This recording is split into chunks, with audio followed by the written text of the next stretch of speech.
ஓம் நம சிவாய.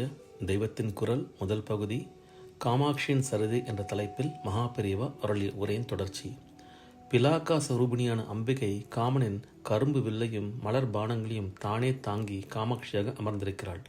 ராஜராஜேஸ்வரியான அவளை வேண்டினால் தன் காரியம் நடக்கும் என்று தெரிந்து கொண்ட மன்மதன் காஞ்சிபுரத்துக்கு வந்து தபஸ் செய்தான். கருணாமூர்த்தியான அம்பாள் அவனுக்கு பிரசன்னமானாள். அம்மா, என்னை பஸ்மம் செய்த அதே பரமேஸ்வரன் பிற்பாடு உன்னிடம் பிரேமை கொண்டான். காமத்துக்கு அதிகாரியாக என்னை நீதான் நியமித்தாய். அதனால் எவர் பிரேமை கொண்டாலும் அது என் அதிகார எல்லையை சார்ந்தது என்று ஜூரிஸ்டிக்ஷன் பேசினான் மன்மதன். அம்மா, பரமேஸ்வரன் உன்னை விவாகம் செய்து கொண்டது என் வெற்றிதான்.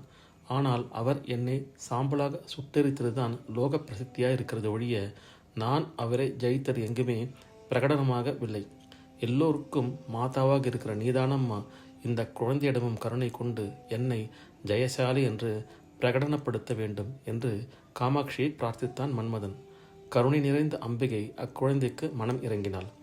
உடனே கைலாசத்திலும் மற்றும் சகல க்ஷேத்திர சிவாலயங்களில் உள்ள அம்பாள் சந்நிதிகளிலும் இருக்கிற தன்னுடைய சக்தியை எல்லாம் ஆகர்ஷித்து இந்த பிலாகாசத்துக்குள் அழைத்து கொண்டு விட்டாள். கைலாசத்தில் பார்வதியின் ஜீவசக்தியை காணவில்லை. அப்படியே பூலோகத்தில் எல்லா சிவன் கோயில்களிலும் உள்ள அம்பாள் மூர்த்திகளும் ஜீவகளை இழந்துவிட்டன. கைலாசத்திலும் மற்ற க்ஷேத்திரங்களிலும் எழுந்திருக்கிற பரமேஸ்வரன் தன்னுடைய பிரிய பத்னியை இழந்து தவிக்க ஆரம்பித்து விட்டார். அவருக்கு மன்மதனின் ஆசையும் அம்பாளின் லீலையும் தெரியாதா? அவன் ஆசைப்பட்டபடிதான் இருக்கட்டுமே என்று அவரும் தவித்தது போல் நடித்தார். முன்பு தாம் எரித்த மன்மதனுக்கு விட்டு கொடுத்து விளையாடினார்.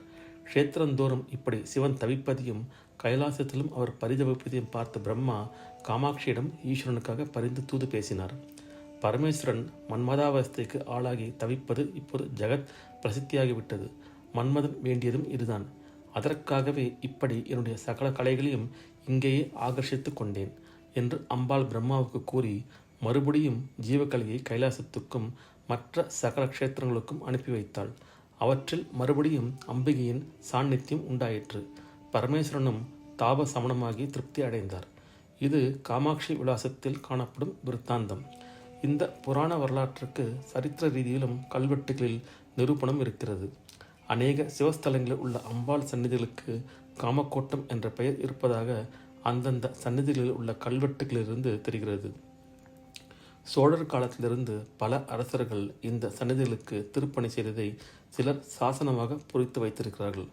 அவிநாசி, விஜயமங்கலம், திருவொற்றியூர், திருக்காட்டுப்பள்ளி, வல்லம், திருப்புராணம், கோயிலாடி மாதிரி பல க்ஷேத்திரங்களில் உள்ள அம்பாள் சந்நிதி கல்வெட்டுகளில் அந்தந்த அம்பாளை பற்றி சொல்லும்போது திருக்காம கொட்டத்து நாச்சியார், திருக்காம கொட்டமுடிய அழகமர் மங்கையார், திருக்காம கொட்டமுடிய அகில நாயகியார் என்றெல்லாம் குறிப்பிட்டிருக்கிறது. அந்த காலத்தில் குரிலை குறிக்கும் ஒற்றை கொம்பு, நெடிலை குறிக்கும் இரட்டை கொம்பு என்ற வித்தியாசமே கிடையாது. இதனால்தான் காமக்கொட்டம் என்று இருக்கிறது. சிதம்பரத்திலும் இப்படி ஒரு தமிழ் கல்வெட்டு இருக்கிறது. அதோடு சமஸ்கிருதத்திலும் காமகோஷ்ட ஸ்திதிதாயா என்று அங்குள்ள சிவகாமேஸ்வரியை சொல்லும் சாசனம் இருக்கிறது. எல்லா சக்தி கோட்டங்களும் இருந்த ஜீவக்கலை காஞ்சிபுரத்துக்கு இழுக்கப்பட்டு மறுபடியும் அங்கிருந்து அந்தந்த க்ஷேத்திரத்துக்கு அனுப்பப்பட்டதாக புராணம் சொல்லுகிறதல்லவா? அதாவது இப்போது நாம் எந்த ஒரு க்ஷேத்திரத்து அம்பாள் சந்நிதியிலும் அனுபவிக்கிற சாநித்தியமானது ஒரு காலத்தில் காஞ்சி காமாட்சியின் சந்நிதிக்கு இழுக்கப்பட்டு பிறகு அங்கிருந்தே இந்த க்ஷேத்திரத்துக்கு திருப்பி அனுப்பப்பட்டதாகும். இப்படி காமக்கோட்டத்திலிருந்தே எல்லா ஸ்தலங்களுக்கும் ஜீவக்கலை வந்ததால்தான் இதர ஸ்தலங்களில் உள்ள அம்பாள் சந்நிதிகளையும் காமக்கோட்டம் என்றே குறிப்பிடுற வழக்கம் வந்திருக்க வேண்டும். ஓம் நம சிவாய. இந்த அருள் உரையின் தொடர்ச்சியை அடுத்த பதிவில் காணலாம். ஓம் நம சிவாய. ஹர ஹர சங்கர, ஜெய ஜெயசங்கர, காஞ்சி சங்கர, காமகோட்டி சங்கர.